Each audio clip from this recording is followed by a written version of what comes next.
प्रसंग पर समस्त देवता बड़े दुखी हैं। देवताओं ने प्रार्थना ब्रह्मा जी से, प्रजापत्यम तु तत्तेजा पर तेजो हनम इति दधार वर्षाणि शतम शंकमाना अंकित सुरार जनात। जात्रा बहुत ब्रह्मा जी ने कहा कारण क्या है? देवताओं ने कहा कारण हमारी छाती में जलन होती। दूसरा कारण ये है कि सांस लेना बड़ी कठिन हो रही।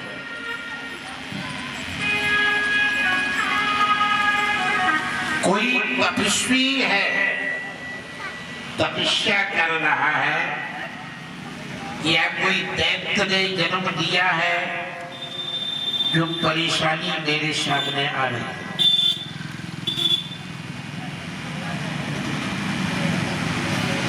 तब जो है मैत्रेय जी विदुर जी को समझा रहे, उधर ब्रह्मा जी देवताओं को समझाते।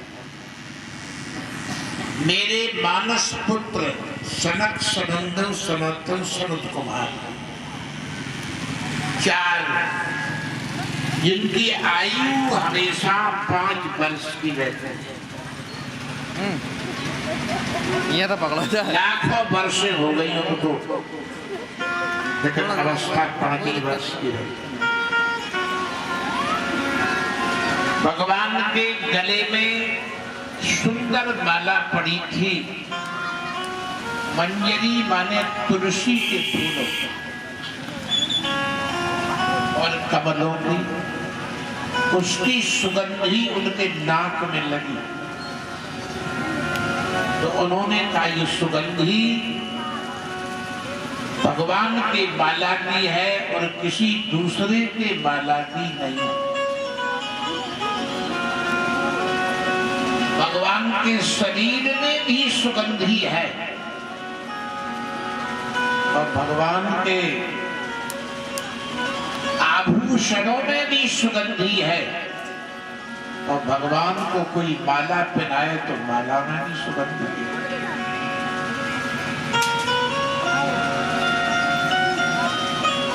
सुगंधी के कारण खिंचे चले गए सन का दिन। चलो भगवान के दर्शन करते। ये तो बात सतयुग की है, ये बात सतयुग की है, लेकिन आज कलयुग की बात हम बताएं। कुसुम सरोवर पर कथा हो रही थी गोवर्धन, और बरसाने का एक मुसलमान का बालक कथा सुनने के लिए आया। कथा जब समापन हुई तो मुसलमान के बालक ने कहा कि हम बरसाने में राधा रानी के बगीचे में रहते, उसी में पानी लगाते रहते। अरे तो सपने में भगवान के दर्शन हुए, तो भगवान ने कहा इधर से पानी लगाया करो, पहले इस रोस में फिर इसमें फिर इसमें। इधर से पानी लगाओ। तो वो कह रहा था, भगवान ने आदेश स्वप्न में दिया, हमने स्वप्न में भगवान के दर्शन किए, तो भगवान के शरीर में इतनी सुगंधी थी, वो मुसलमान के लड़का ने कहा कि मेरे भीतर सुगंधी भर गई है, और जब भीतर से सांस लेते तो बड़ी सुगंधी आती है। ये तो कलयुग की अभी बात ताजा। तो भगवान के यहाँ न कोई जात है, न कोई पात है, न कोई वर्ण है, न कोई कुल है। भगवान के यहाँ तो केवल प्रेम और भक्ति है प्रधान।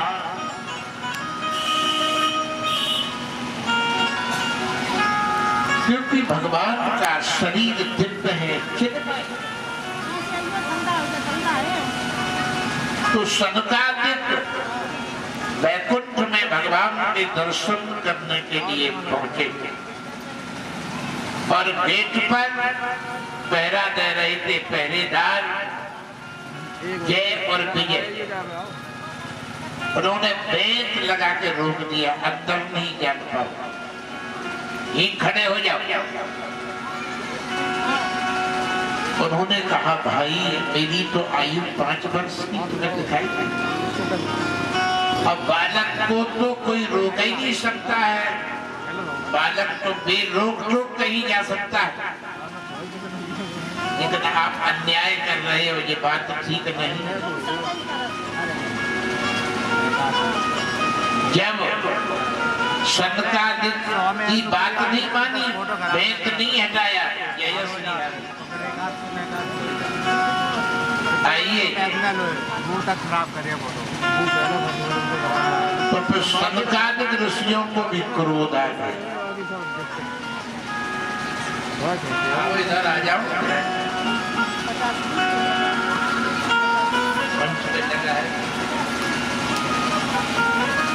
तो जो है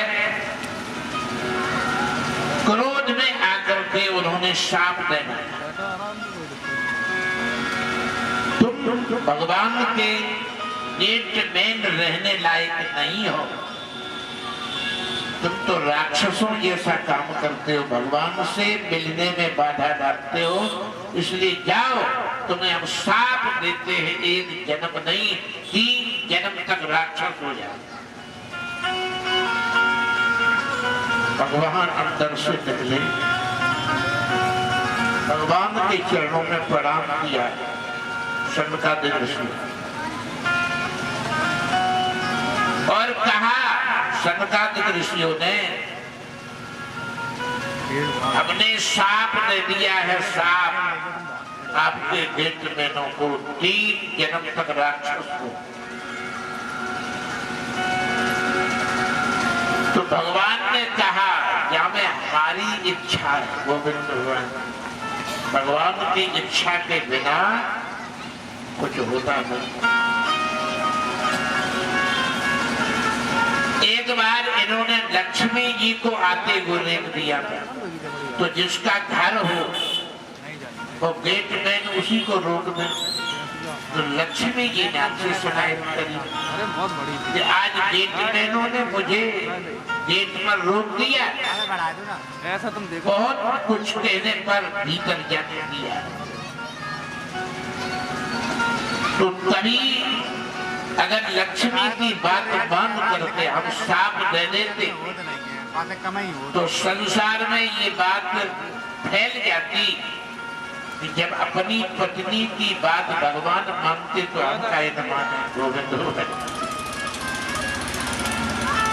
इसलिए हमने अपनी इच्छा जाहिर की और आपको बुलाया, आपके द्वारा शाप दे दिया। जाने कारण परमात्मा ही है, क्या यहाँ आप देख ले और कोई दूसरा कारण? राम वनवास में कारण बनी कौन? सरस्वती और सरस्वती को किसने प्रेरित किया? देवताओं। तो देवता कारण बने, फिर सरस्वती बनी। सरस्वती ने मथुरा की बुद्धि बदली और मथुरा ने केकई की बुद्धि बदली। 14 वर्ष के लिए वनवास मांगा। खरी खोटी केकई को सुनने पड़ी। केकई बदनाम हुई। आज दिन तक अपनी बेटी का नाम कोई केकई नहीं रखता। लेकिन असली कारण पर पहुंचो तो नारद जी ने शाप दिया था भगवान को। भगवान को नारद जी ने शाप दिया था, तुमने बादल का मुख लगा करके मुझे ठग दिया है, इसलिए तुम्हारी बानर सहायता करेंगे। जिस मानव शरीर धारण करके तुमने मुझे ठगा है, कोई मानव शरीर धारण करो। और भगवान ने जब अपनी माया अलग की तो नारद जी ने कहा, नहीं कहा रमा न राजकुमार, न रमा लक्ष्मी है न राजकुमारी है। तो नारद जी चरणों में गिर पड़े और नारद जी ने कहा, वर्षा हो मम साप कृपाला, मेरा साप झूठ हो जाए। भगवान ने कहा, मम इच्छा कहीं दीन दयाला। भगवान ने कहा, मेरी इसमें इच्छा, अगर हमारी इच्छा न होती तो चाहे देवतन पे दोष लगाओ, चाहे सरस्वती पे दोष लगाओ, चाहे मथुरा पे दोष लगाओ, चाहे केकई पे दोष लगाओ, किसी का दोष नहीं है। फिर राम दीन चाहे सोई करे, अन्यथा असुर कोई। परमात्मा को जो करना होता है वही होता है। वो अपनी लीला करता है, उसके पात्र बना करके अलग अलग तैयार करता, और ये उसकी लीला है। लीला को हर कोई समझ नहीं पाता। सारे कारणों का कारण परमात्मा ही है।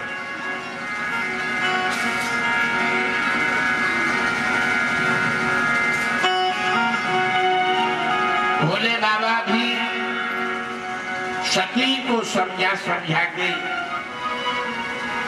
बनाई खिंच गए, लेकिन सती नहीं समझी। तो अंत में भोले बाबा ने भी यही कहा, एक भावी कर्म जन्म होती है और एक भावी ईश्वर जन्म होती है। जो कर्म जन्म भावी होती है उसे तो भगवान शंकर बैठ देते, लेकिन ईश्वर जन्म जो भावी होती है तो भगवान शंकर के भी बैठने से नहीं बैठती है। इसलिए शंकर जी ने कहा है स्पष्ट, हर इच्छा भावी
वही है सोई जो राम रच राखा को कर तलक बढ़ावे।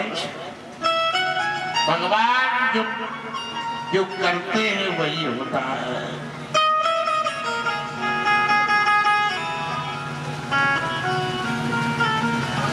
इसलिए यहाँ भी भगवान ही कारण बने। शंकादिक ऋषियों से भगवान ने कहा मेरी भी इच्छा थी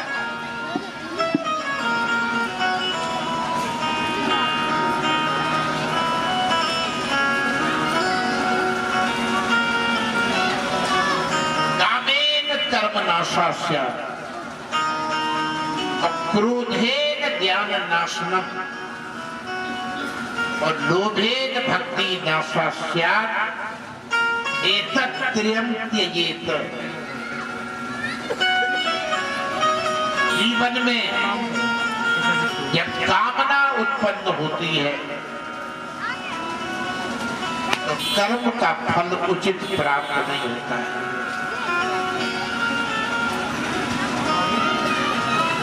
और क्रोध उत्पन्न होता है तो ज्ञान का नाश होता है। और लोभ उत्पन्न होता है तो भक्ति का विनाश होता है।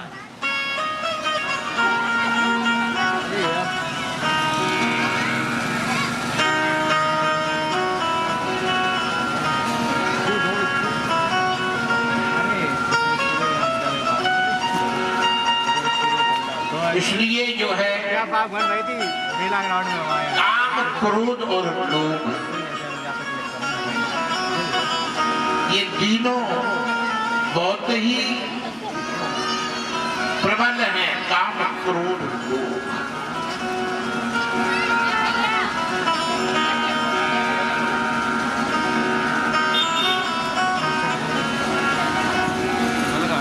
शनकादिक के मन में क्रोध उत्पन्न हुआ, कारण परमात्मा ही, लेकिन भीतर वैकुंठ में प्रवेश नहीं मिल पाया। गए, क्रोध आ गया सामने। भगवान ही भीतर से बाहर आए लेकिन शनकादिक भीतर नहीं पहुंच पाया। निकाल देंगे। ब्रह्मा जी ने कहा वही भगवान के जो द्वारपाल हैं जय और विजय, शनकादिक ने उनको शाप दिया भगवान के उस लक्ष्य। भगवान ने कहा चलो 3 जन्म के लिए आपने शाप दिया, 1 जन्म में हम उद्धार कर। लक्ष्मी जी ने कहा चलो हम भी इसमें शामिल हैं, 1 जन्म में हम उद्धार कर। तो शनकादिक ने कहा 1 जन्म में हम उद्धार कर।